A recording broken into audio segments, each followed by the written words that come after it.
Tere! Käes on siis loeng 1.3 ja siin me vaatame siis erinevaid mõisteid, rolle nagu osanik, juhatus, vastutus ja kohustus. Et hästi siuke juriidiline plokk loengut. Ja kui te võtate kõrvale ka koolitusmaterjalid, siis see ongi nagu äriseadustikust väljavõtted, nopped, mis minu jaoks tundusid asjakohased. Ja äriseadustik tegelikult ongi see seadus, mis reguleerib erinevaid ettevõttes toimuvaid suhteid ja toiminguid. Et kui on mingeid küsimusi, siis äriseadustik on üks koht, kus tasub vaadata.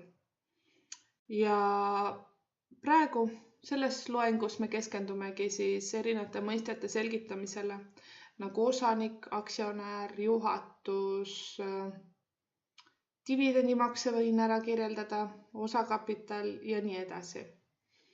Et vältimaks lihtsalt pärast tulevikus erinevaid segadusi mõistete poole pealt, et te saaksite aru, mis mõiste, mis tähendab. Ja selle kohta on väga palju minu käest ka küsitud, et kes on osanik, mis asjad need dividendid on, miks seda osakapitali sissemakset üldse vaja on, mis asi see on. Ja seda me praegu hakkamegi rääkima. Nii, et esimesena ongi siis osaühing, on siis äriühing, mis on osadeks jaotatud ja seal on osakapital. See osakapital on selle, osanikud on tegelikult ettevõtte omanikud. Aktsionärid on ettevõtte omanikud. Nemad investeerivad oma raha ettevõttesse, kas aktsiate või siis osadena, osakapitali, sissemaksetena. Ja oletame, et kui te hakkate asutama osaühingut, siis te tulevikus peate tegema miinimum 2500 eurot osakapitali sissemakse. See on see raha, mida teie peate andma oma ettevõttesse ja investeerima selle. See on riiklik kohustus, et see ettevõte siis oleks nagu nii-öelda jätkusuutlikum ja vältimaks teatud riske maandamaks. Nii. Siis kui te teete selle sissemakse ära ja pärast te soovite ettevõtet lõpetada, siis tegelikult see sissemakse on see, millega te saate ka tagasi saada. Juhul, kui ei ole te seda kõike ära kulutanud jooksvat aja jooksul. Võlgade katteks näiteks. Et kui ettevõtte netovara, ehk siis põhiline vara on allapool osakapitali piirmäära, siis tegelikult ongi oht, et tal on pankroti mineku oht ja siis tulebki vastu võtta otsus, kuidas sa seda lahendad. Kas annad oma ettevõttele laenu või siis lõpetad tegevuse ära ja võtad selle osakapitali välja. Jätke meelde, osakapital on sinu kui ainuosaniku, näiteks ainuosaniku, osalus ettevõttest. Kui sul on, sa oled ainukesena ettevõtte omanik, siis oletame ette, kui see ettevõte on maja, siis sa oledki maja omanik. Kui sul on mitu osanikku, siis nii mitu osa sellest nii-öelda ettevõtte majast kuulubki sulle ja teine osa teisele. Kuidas osanikke vahetada ja nendega neid osasid omavahel nagu tehinguid teha, siis kõik on võimalik, sa võid müüa seda oma osa, võid kinkida, isegi kinkelepinguga, aga sa saad kõike seda teha siiski ainult notaris. Et kui ettevõtet saab asutada tegelikult internetis, autot sa saad müüa ja osta ja kõik tehingud teha internetis, siis ettevõtte osanike vahetus peab olema notariaalselt kinnitatud. Põhjus on selles väga lihtne. Sellepärast, et see 2500 ei ole kuskil õhus, see on reaalne raha. Ja kui sa soovid osanikuga, osadega teha mingeid tehinguid, siis see on rahaline tehing, mis peab olema notariaalselt kinnitatud. Sa võid seda osa näiteks kinkida ka.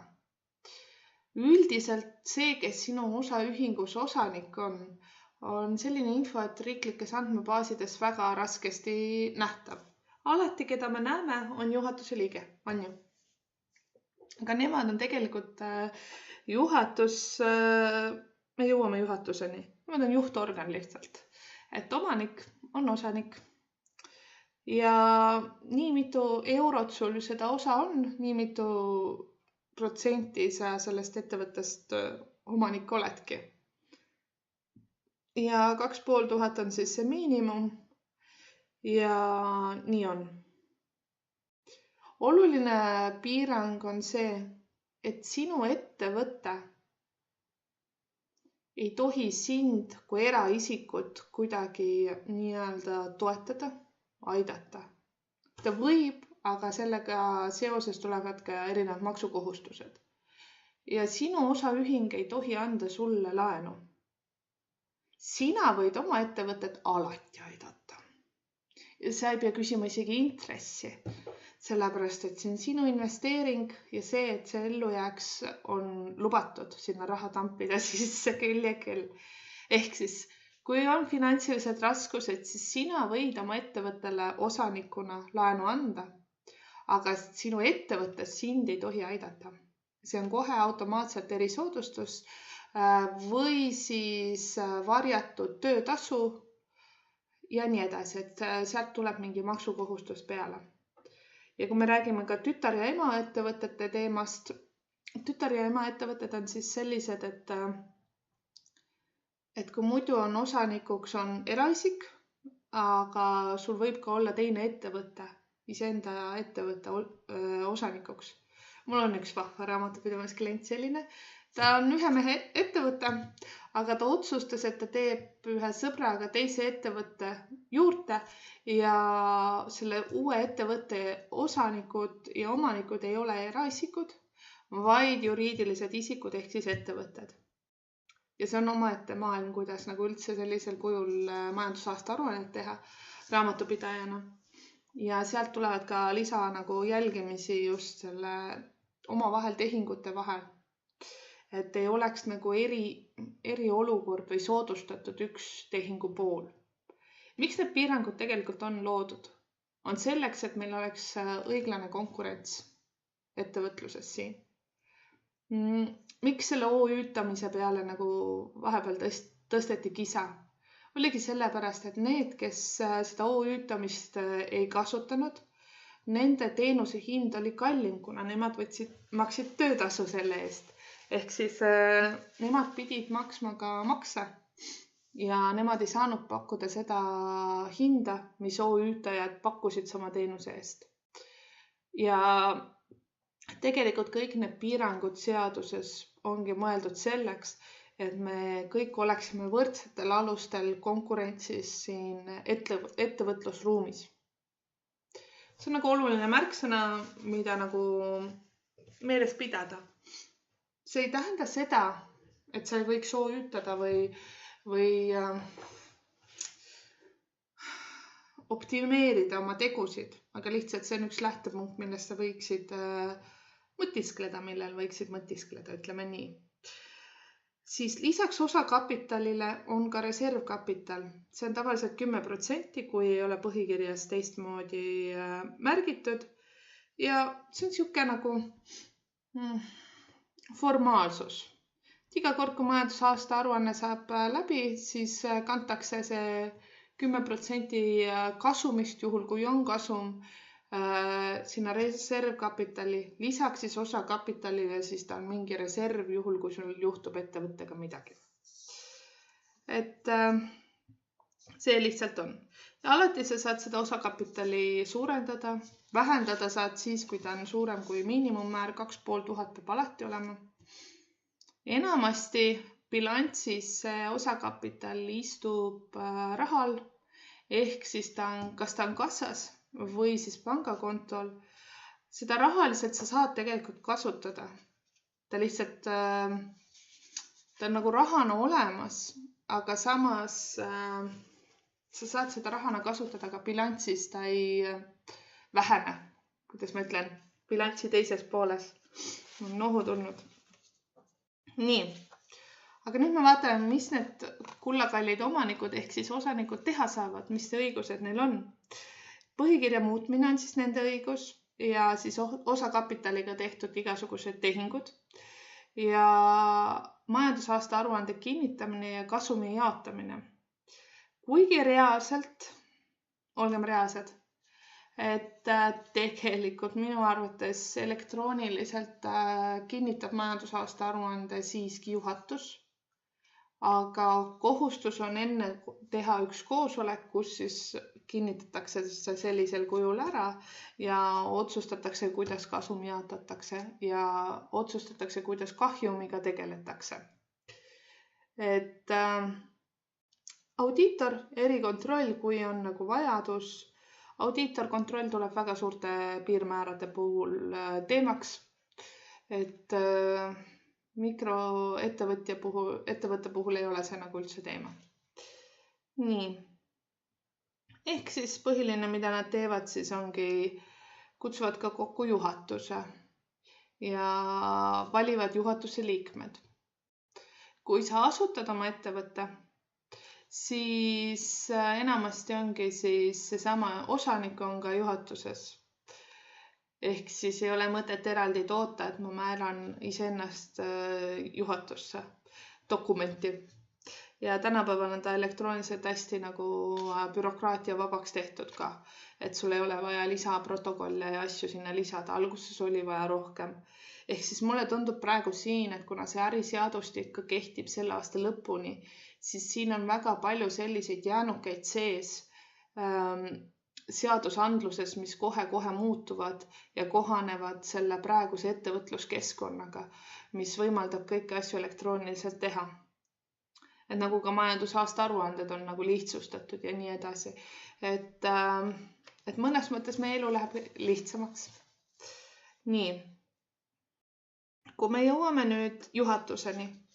Juhatus on siis juhtorgan. Selle valib siis osanik ehk siis ettevõtte omanik. Juhatuse töö võib olla tasuta. Alati võib tasuta olla või? Aga võib ka tasu eest olla, juhatuse liikme tasu eest. Ja mis siis juhatuse töö ülesandeks ongi ettevõtet juhtida ja vastutada tegelikult. Olgem ausad, osanikud vastutavad rahaliselt oma osa ulatuses, ehk siis kui on mingid rahalised võlad, siis osanik see 2500 läheb mängu. Aga tegelikult reaalselt igapäevase töö eest ja korraldamise eest vastutab juhatus. Ja ka muideks raamatupidamise eest vastutab juhatuse liige. Ta võib delegeerida oma ülesandeid teistele, ehk siis osta sisse teenust või siis võtta raamatupidaja palgale. Aga kui on probleeme, siis vastutab juhatus, mitte raamatupidaja. Raamatupidaja vastutab ainult oma töölõikude eest, ehk siis kui tema on kõik anded normaalselt seaduskuulelikult ära teinud, siis kõik ongi korrektne. Kui ettevõtte juht on kinnitanud kuludokumentideks ja asjadeks selliseid asju, mis on ebaseaduslikud või siis ei ole ettevõtlusega seotud, siis see on juhatuse vastutada. Ja tema võtab selle vastutuse, mitte raamatupidaja, seepärast, et tema küll peab olema kursis, mis toimub ettevõtte tegevuses ja mis võiks olla nagu õiged kulud, aga ta ei pea olema hiromant ja ettevõtte juht ehk siis juhatus tegelikult vastutab selle eest, et kõik oleks seaduslik. Nii. Ja samas, kui tal on vaja majandusaasta aruannet kinnitada, siis juhatus kutsub kokku osanikud, kes kinnitavad selle tähtsa dokumendi. Ma räägin, tänapäeval seaduses on see nii täpselt ära määratletud, aga ma arvan, et ta varsti muudetakse lihtsamaks. Nii. Ja tihti on küsitud ka, et mitu juhatuse liiget võib olla, nii palju kui põhikirjas kirjas. Et tavaliselt tavataks on see, et soovitatakse siiski mitte jagunev arv, ehk siis kui kui on 2 juhatuse liiget, üks otsustab ühtemoodi ja teine teistmoodi, siis kelle hääl loeb. Et tegelikult soovitatakse siis 1 või 3 juhatuse liiget. Ja mittetulundusühingu sektoris, ehk siis 3. sektoris on hästi palju seda, et igal juhatuse liikmel on oma vastutusala, et siis on meedia ja kommunikatsioon, on ju, siis on mingi projekti lõikes, siis on finants ja nii edasi. Et ettevõtluses ma olen seda kohanud vähem, aga see on ka üks võimalus. Et selliselt tõmmata nagu juhatuse liikmeks. Ja täpselt samamoodi, et tegelikult siis vastutus on nagu suurem ja mis tänapäeval tegelikult just osanike poole tagasi tulles. Tänapäeva ettevõtte juhid on läinud sellist strateegiat pidi, kuna tööjõuturul on praegu sihuke kehv seis, et tööpuudus on madal, on ju, nagu tavaliselt, aga tööjõupuudus on. Ehk siis ei leita häid inimesi, isegi kui leitakse, siis need ostetakse samas valdkonnas teiste inimeste, ettevõtjate poolt üle. Või siis ta lihtsalt ei saadagi sellist head tööjõudu, kvalifitseeritud tööjõudu. Ja selleks, et töötajad oleksid motiveeritud, ettevõtted hakkavadki töötasu kõrval pakkuma töötajatele osasid oma ettevõttest. Ehk siis ta ühelt poolt muutub ka nagu omanikuks, mis on nagu põnev strateegia, sellepärast et siis selle, nagu kui ma rääkisin eelmises korras sellest vastutuse teemast juht ja töötaja, siis see vastutus tegelikult läheb jälle siia. Et ta hakkab hoolitsema ettevõtte terviku eest tänu sellele, et ta on ise nagu omanik mingil määral. Ja siis ta teeb hoopis teisi otsuseid ja valikuid ja töötajate kaadri voolavus ei ole ka nii suur siis. Et see on see strateegia ja nipp, mida tänapäeval kasutatakse. Nii, kui me aga liigume siis juhatuse juurde tagasi, siis juhatuse liikme tasustamise poole pealt. Sa võid ilusti tasu maksta, see on juhatuse liikme tasu, mille poolest erineb näiteks töölepingu tasust on see, et seal ei ole töötuskindlustusmakseid. Ja mingil määral ta ei lähe ka siis, kui sa tahad ennast töötuna arvele võtta, siis ta ei lähe sinna arvestusse. Aga sotsmaks ja kõik muud asjad on ja loomulikult ei ole ka puhkuse arvestust, et ta on natukene nagu sihuke võlaõiguslik leping, siis on töövõtuleping, käsundusleping, tööettevõtuleping, ükskõik kuidas sa nimetad. Selle nagu sugemetega see juhatuse liikme leping. Ja juhatuse liikme lepingu raames sa ei saa teha nagu, kuidas ma ütlen, spetsialisti tööd. Juhatuse liikme leping ongi siis ettevõtte üldise juhtimisstruktuuri üleval hoidmiseks makstav tasu, mitte töötamiseks. Töötamise eest on mõistlik siis maksta töölepinguna või siis võlaõigusliku lepinguna ajutiselt, näiteks töömahud suurenevad ja nii edasi. Et tasu saab maksta ja nii on. Ja sa saad ka piirata juhatuse esindusõigust ehk siis ise valida, et kuidas sa tahad ja mismoodi sa tahad seda, et see juhatuse liikmel oleks voli sinu ettevõttes. Et näiteks, et kui ta läheb panka mingit laenu taotlema, siis sa saad panna piirangu peale, et ta üksi ei saa, et ta peab sinu nõusoleku võtma. Ja kui me räägime ka osanikust ja abielust, siis ettevõte on ühisvara täpselt samamoodi. Ehk siis need osanike vahetus kuulub nagu sinna tehinguna, kus su abikaasa peab ka juures olema. Kuna ta on notariaalne tehing ja rahatehing, on ju. Nii, ja minu jaoks on huvitav see, et äriseadustikus on sees konkurentsikeeld ja ärisaladuse tagamine ja juhatuse liikme vastutus. Et juhatuse liikme vastutus on sellest ma saan aru, ta peab kogu aeg hoolas olema oma tegemistes ja ta peab ka nagu kõik otsused tegemas heas usus ettevõtte kasuks. Et ta ei tohi tegelikult sihilikult teha neid otsuseid ettevõtte kahjuks. Aga ärisaladus ja konkurentsikeeld on nagu põnev, et need on seaduses sees ja et ei tohiks samal tegevusalal tegutseda. Reaalne elu, väga vähesed nagu kasutavad seda. Et mulle tundub, et täiesti tavaline on see, et kui sa oled nagu kuskil ettevõttes juhatuses, siis sarnase valdkonna ja teises ettevõttes oled ka ja nii edasi. Ja ärisaladuse eetika pool on ka täpselt see, et minu arvates tänapäeva infoühiskonnas on väga keeruline seda jälgida.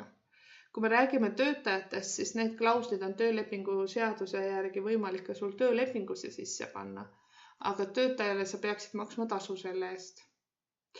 Aga siin juhatuse poole pealt mulle tundub, et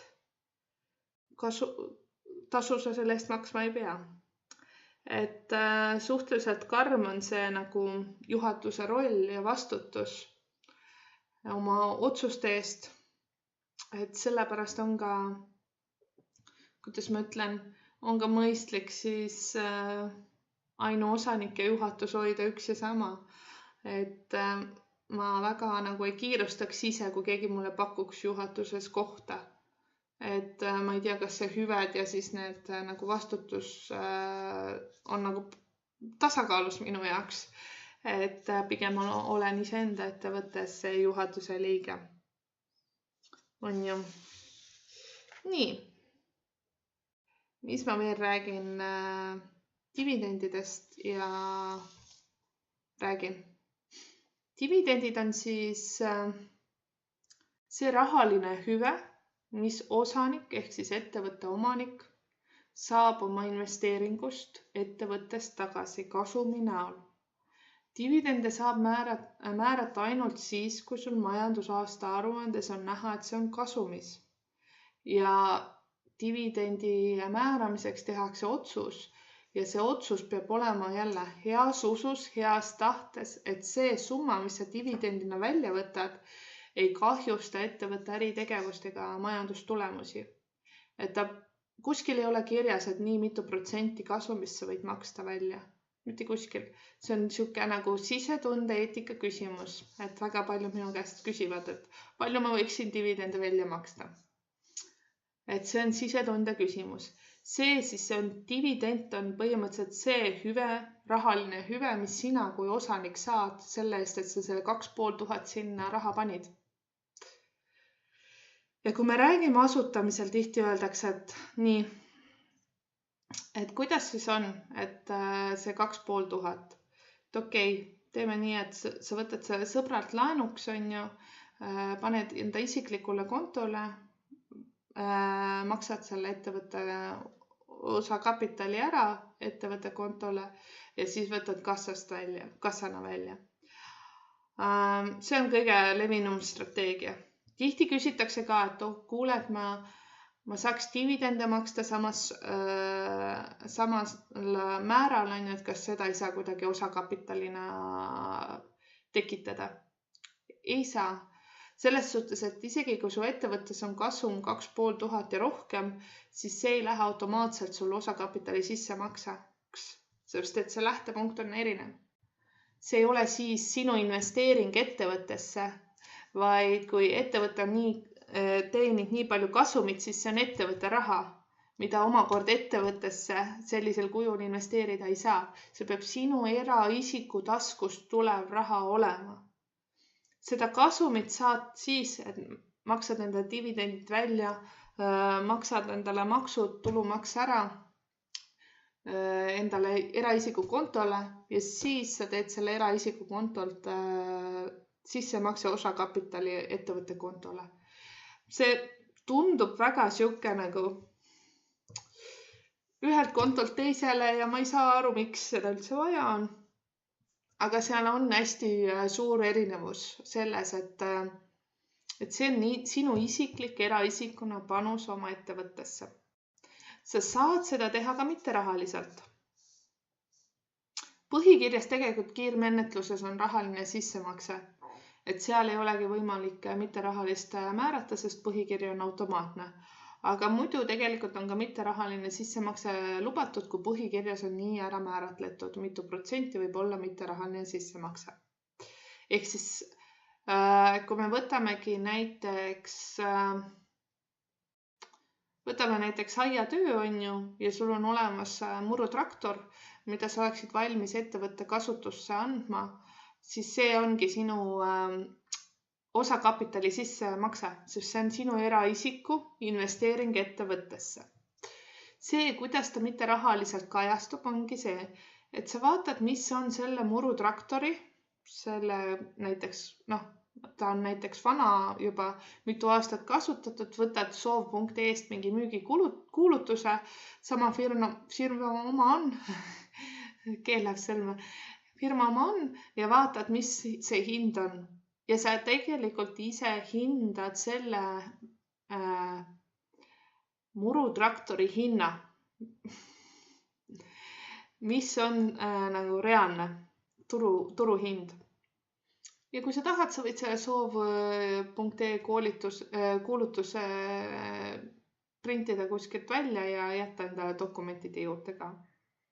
Ja kui näiteks ongi see, ma ei tea, mis see murutraktorid maksavad, aga võtame 1200 on, et siis on hinnatud ja siis sul on 2500 olemas, 1300 võid sularahas näiteks maksta. Aga see tähendab seda, et see murutraktor enam ei ole sinu oma. Kui ettevõte lõpetab tegevuse, siis sa võid selle murutraktori tagasi saada. Aga muidu see on ettevõtte oma. Ja teoreetiliselt sa ei tohi enam seda murutraktorit mitte kunagi isiklikuks otstarbeks oma aias kasutada. Praktiliselt ma ei tea, kas seda on võimalik jälgida üldse. Neil ei ole GPS-e peal, et kelle aias nad on ja nii edasi. Aga teoreetiliselt see on nüüd ettevõtte vara. Et see on ka see oluline erinevus, millest nagu FIAD ja ettevõtluskonto ja need nagu inimesi nagu paneb mõtlema sinnapoole ongi see, et tegelikult rahakotid on eraldi. Sul on eraisikuna oma rahakott ja sul on ettevõtte rahakott ja neid peaks hoidma eraldi ja see on sinu kohustus. See on üks oluline kohustus hoida neid rahakotte eraldi. Et see on nagu selline nüanss, millele peab tähelepanu pöörama. Et ettevõtte raha, käiberaha võib olla sul rahakotis, isikliku rahaga näiteks segamine, aga sul peab olema ülevaade, milline on ettevõtte raha, mille eest sa maksad. Või siis reaalsus on see, et makstakse isiklikust rahast ja pärast ettevõte maksab sulle kas kassast tagasi või siis pangakonto kaudu teeb sulle ülekande kulude katteks. Et üks mõiste, mida hästi palju ka kasutatakse, siin oleks hea ära seletada, on aruandvad isikud. Ja kolmas mõiste on veel. Nii, aruandvad isikud. Et siis juhatus, töötajad on kõik aruandvad isikud ettevõtte seisukohast. Nemad võivad teha kulutusi ettevõtte tarbeks ja ettevõte võib neile kompenseerida need. Kui mul ettevõtte arvel pole raha, et osta see plokk paberit, siis ma võin selle plokk paberit ikka osta. Kui mul on ettevõtte juriidiline keha olemas, siis ma võin neid osta teha. See, kas ettevõttel on seda raha, see isegi ei oma tähtsust alguses. Kunagi tulevikus on ettevõttel see raha olemas, et ta maksab mulle tagasi selle pakk paberit. Ja nii on iga kuluga. Et teie kui juhatuse liige või siis kui ka töötaja tulevikus või siis ükskõik mis lepinguga seotud, teil on õigus teha kulutusi, kui teie juhtkonnaga on okei see. Et omavoliliselt töötaja ei saa minna, et kuule, ma lähen ostan. Tal ikka peab ülemusega kokkuleppe olema selleks. Tal on õigus osta neid asju, ettevõtte pärast kompenseerib. Üks mõiste, mida kasutatakse, on seotud isikud. See on ka, ma arvan, et äriseadus, tulumaksuseaduses on kindlasti see sees. Seotud isikud on üldiselt seaduse mõistes need isikud, kes on otseselt seotud ettevõtte juriidilises kehas olevate osanike või juhatuse liikmetega. Näiteks, kui mina olen oma ettevõttes ainuosanik ja juhatuse liige, siis selle ettevõtte seotud isikud on minu abikaasa, minu lapsed, mu ema, isa, vist on kõik, et sellised nagu lähikondlased, sugulased. Natukene ma jään vastuse võlgu, kas elukaaslane on. Et mõnes mõttes on seaduses juba nagu jõutud selleni, et kui sa vaba abielu, siis see on samastatud mingitel seadusalustel juba nagu päris abieluga. aga kas ta siin mõistes on samastatud, et kui ta on mul elukaaslane, kas ta on ka automaatselt seotud isik, seda ma praegu ei tea. Et kui on huvi, siis ma saan seda järgi uurida loomulikult.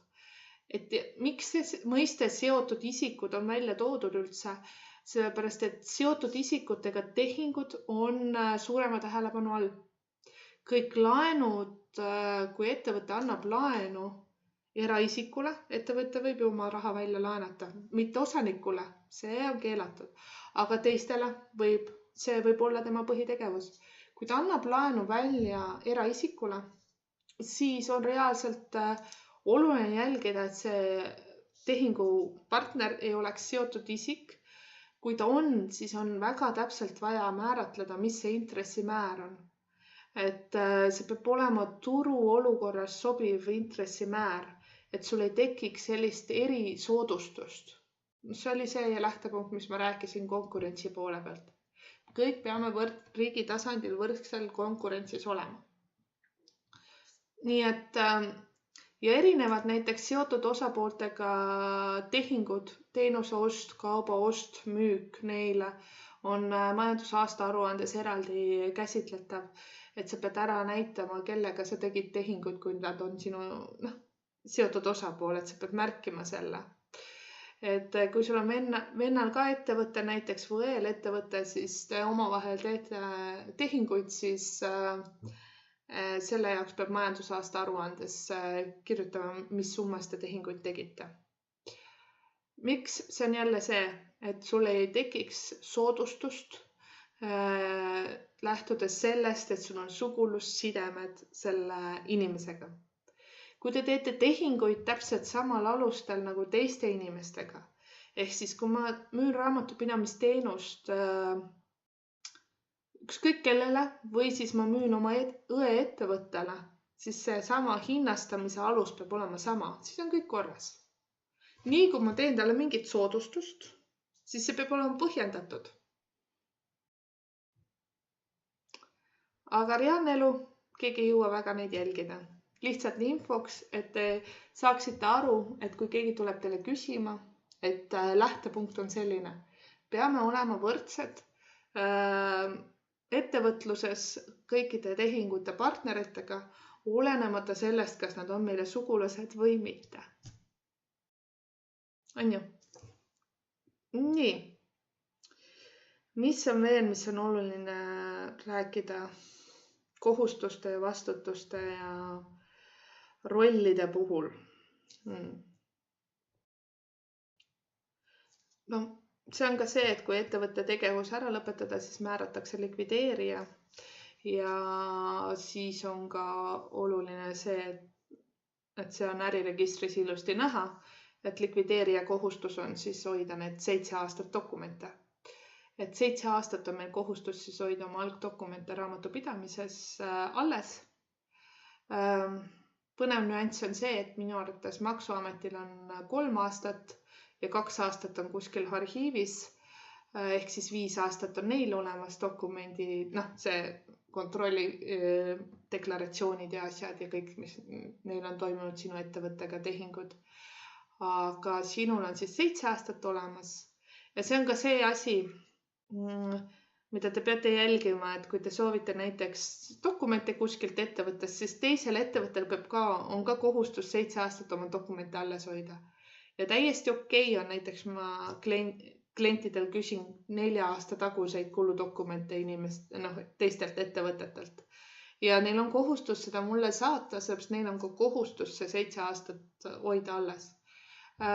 Töölepingute ja isikutega on see aastamäär vist 10 aastat. Ja nüüd, kui on digitaalajastu, siis soovitatakse ka tegelikult juriidiliselt korrektsemalt teha tehinguid ID-kaardiga allkirjastades, sest seal jääb ajatempel juurde. Et see on nagu huvitav, et kui alguses tuli see ID-kaart või digitaalne allkiri selleks, et lihtsustada asju, siis nüüdseks on ta muutunud mingil määral vahendiks, kuidas sa ise saad ennast kaitsta. Et kui sul on paberi peal, ma võin siia paberi peale kirjutada allkirja ükskõik mis kuupäeva alla. Mitte keegi ei suuda tuvastada, et kuna see paber on loodud ja kuna see tegelikult on allkirjastatud, siis digitaalse allkirjaga me suudame seda jälgida. Ja kui sa soovid ennast kaitsta, kellel on tõestuskohustus, kui sul on vaja ennast kaitsta? Kelle eest üldse on vaja kaitsta? Maksuameti eest üldiselt. Ehk siis maksuamet võib alati tulla ja küsida. Tõenäosus, et ta tuleb, küsib selliselt ühe mehe või naise firmalt midagi, on päris väike. Neil on ära jaotatud värvide järgi, et kes mis grupis on. Aga see tõenäosus on päris väike, sest neid ettevõtteid tuleb nagu seeni peale vihma, et nad ei jõua jälgida. Aga juhul, kui sul tuleb see õnn, siis sina pead tõestama maksuametile, et see tehing, mis temas küsimus tekitas, on ettevõtlusega seotud. Ja kõik sõltub sellest, kuidas sina tõestad asju. See, kuidas reaalsus on, ei huvita põhimõtteliselt. See, kuidas sa suudad ära tõestada, et see oli sinu reaalsus, see huvitab. Sellepärast ma tihti ütlengi ka klientidele, et sina pead tõestama, kui kellelgi on küsimusi. Mina raamatupidajana ei pea tõestama mitte midagi. Mina pean tõestama, et mu töö oleks õigesti tehtud. Aga juhatuse liige peab tõestama, kui tal on vajadus. Näiteks praegu on väga popp teema mul ka üks raamatupidamisklient. Just tuli maksuametist kiri. Kiri oli selline, et me kahtlustame, et maksate töötasu asemel endale dividende välja. See oli see, miks nagu OÜtamine teema nagu muutus oluliseks. Et inimesed ei hakatki endale palka maksma, vaid maksidki dividendina. See on väga suur vahe. Ühel on nagu palgal on 33% sotsmaksu, 20% tulumaksu. Okei, maksuvaba on nüüd suurem ja nii edasi. Siis on pension 2%, siis on töötuskindlustus. Tööandja ja töötaja 1,6%. Päris suur summa maksudeks, on ju. Aga dividendil 20%. Ja sellepärast inimesed maksidki endale dividende välja. Aga kui me lähtume sellest loogikast, et kõik me peame olema võrdsed siin ettevõtluskeskkonnas, siis see on konkurentsiseaduse rikkumine ja ettevõtluskeskkonna rikkumine sellega, et sa ei maksa endale töötasu selle töö eest. Näiteks raamatupidamine on hea näide, et kui ma teen raamatupidamist, siis ma peaksin saama ka raamatupidamise töö eest tasu. Kui ma dividendi makse eesmärk on see, et minu investeering tasus ära ja mu ettevõtte ärimudel on nii tugev, et ta toodab mulle kasumit. Nii, et mul kõik töötajad saavad turu tasemel nii-öelda turuhinnaga palka. Ja miks minu kliendile tuli maksuametist teatis, oli see, et ta näitas endale alammäära, et tal oleks haigekassa, enamasti nii tehakse. Ja siis ta tegi endale suurema dividendimakse, väljamakse. Ja sellepärast maksuamet saadab sellise teatise. Et tema jaoks on see ohumärk, eriti kui kasutatakse töötasu väljamaksimisel alammäära. Mina kui raamatupidaja andsin kuskil aasta tagasi talle teada, me arutasime, mis see dividendi summa võiks olla, ilma et ta saaks sellise märgukirja ja mis see nagu, et ta ei jääks nagu vaate välja. Et mina andsin omad soovitused, ettevõtte juht teeb omad valikud ja praeguseks ongi, see kiri on seal, aga tegelikult see on nagu pigem teavitus ja pigem sa lihtsalt nagu, kui see olukord jätkub, siis tegelikult ta läheb nagu rohkem vaate välja see ettevõte. Aga see ei tähenda, et see dividende välja endale maksta ei tohiks, sest me tihti tegelikult ju ettevõtte alustamise ajal tegutseme niimoodi, et me teeme tasuta tööd, seepärast me ei ole kindel, kas meie ettevõte hakkab toimima. Ja sellepärast me teemegi tasuta tööd ja me teenime tulu ja pärast kunagi me oleme nõus selle dividendina välja võtma, sellepärast et aastate pärast meil on juba kindel töötasu, iga kuu jooksevad asjad, tasud, tulud ja nii edasi, et siis me saame julgeme ennast tööle võtta. et juhatuse liige võib alati tasuta tööd teha, see ei ole üldse keelatud. Et lihtsalt siin ongi sihuke ratsionaalsuse ja kõhutunde küsimus kõikides nendes otsustes. Kui palju dividende endale määrata, kui palju töötasu endale määrata, mis on kulutused ja nii edasi. Et need on need nüansid, mida sa ettevõtjana peaksid arvestama ja need nüansid, mis sulle nagu äriseadustikust tulenevalt on ette kirjutatud ja sinu kohustused ja õigused. Õigusi on ka päris palju, ma arvan. Et õigus ongi, mis me esimeses plokis rääkisime, see tegevusvabadus, eneseteostus ja see ongi sinu õigus ja see õigus ongi ka kasumit teenida ja pärast selle pealt hüve saada ehk siis dividendi maksta endale. See on sinu õigus. Juhul, kui kõik muud tingimused nagu on täidetud. Et siin ei ole ühest strateegiat. Mu kliendid väga palju küsivad minu käest, et palju ma dividende võin maksta, palju ma töötasu endale peaks maksma. Ja kui me nüüd räägime ka selle poole pealt, et töötajad tuleb töötajate registris registreerida koos asukoha ja ametinimetuse ja töömääraga, siis järjest rohkem tekib Maksuametil sellist infot, mis nende jaoks tõestab, et see, mis palka sina oma ettevõttes endale maksad selle töö eest, kas see on Eesti mõistes keskmine või mitte. Et neil tekib võrdlusmaterjal, muud ei miskit. Et kahjuks või õnneks me liigume ikkagi sinna ühiskonda, kus kõik infotehnoloogia info suundub nagu kokku. Et kui aastaid tagasi oli näiteks haigekassal sa said olla vist 2 aastat, ilma et sa oleks ühtegi töötasu maksnud endale, sest see süsteem oli nii aeglane. E-maksuametist ei jõudnud deklaratsiooni info haigekassasse, sellepärast et need olid erinevad süsteemid ja need omavahel ei suhtlenud. Nüüd siis 2 aastat tagasi vist tehti see, et need on nagu E-maksuamet saadab haigekassale info. Enne seda sa võisid 2 aastat olla haigekassa ilma, et sa oleks midagi maksnud. Ja riik maksis sinu eest kõik nagu ravi kinni. Praegu on väga täpselt paigas, et nii kui väljamakset ei ole, siis põhimõtteliselt haigekassat ka sul ei ole. Töölepingu puhul on tegelikult 2 kuud jäetud alles pärast töölepingu lõppu. Et väga paljud teevad ka seda, et nad maksavad kord 3 kuu tagant endale töötasu. Ehk siis oleks nagu haigekassa kaetud. Minu silmis saab ainult seda teha juhatuse liikme lepinguga, sellepärast et muidu on nagu ebaloogiline, sellepärast et sul oleks nagu kogu aeg see tööleping lõppeks, tekiks uuesti. Et kui su tööleping kestab ja sa teed väljamakse iga 2 kuud on vahet, 3. kuul teed, siis sotsmaksub sa peaksid ikka maksma. Ehk siis sa pead alati lepingu ära lõpetama. Aga me lähme juba töölepingutesse nii pingsalt sisse, see on väga põnev teema. Ja miks ma seda räägin nii põhjalikult ongi see, et need on need teemad, mida ettevõtte omanikud on minu käest väga palju küsinud. Ja millega ma tahan teid ka nagu teavitada, et kuidas või mismoodi ja te saaksite iseenda jaoks rohkem selgust, mis on ettevõtja roll ja mis ta võimalused on tegelikult. On ju?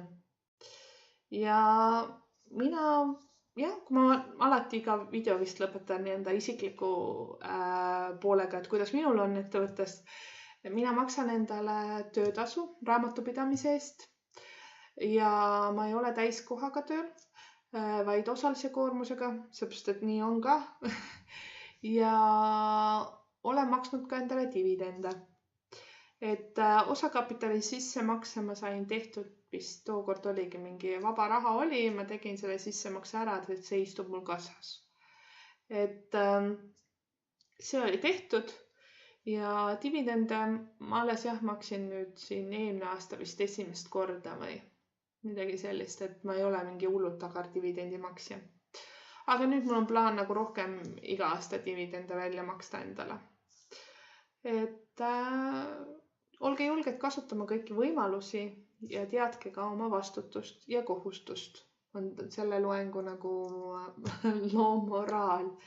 Et ma loodan, et see loeng teid väga ära ei hirmutanud. See on kõige nagu juriidilisem, ma arvan, nendest loengusarjadest. Et lihtsalt on hea teada ja olla kursis. On ju? Jah. Ja kindlalt minge siis nüüd sinna Google Drive'i, pange kirja see kuupäev, mille ära vaatasite selle video ja see üks asi, mida te õppisite siit tänasest videost, see üks uus fakt näiteks või lausa mitu, kui teil oli palju asju. See fakt, mida te saite teada sellest videost. Aitäh teile! Tšau!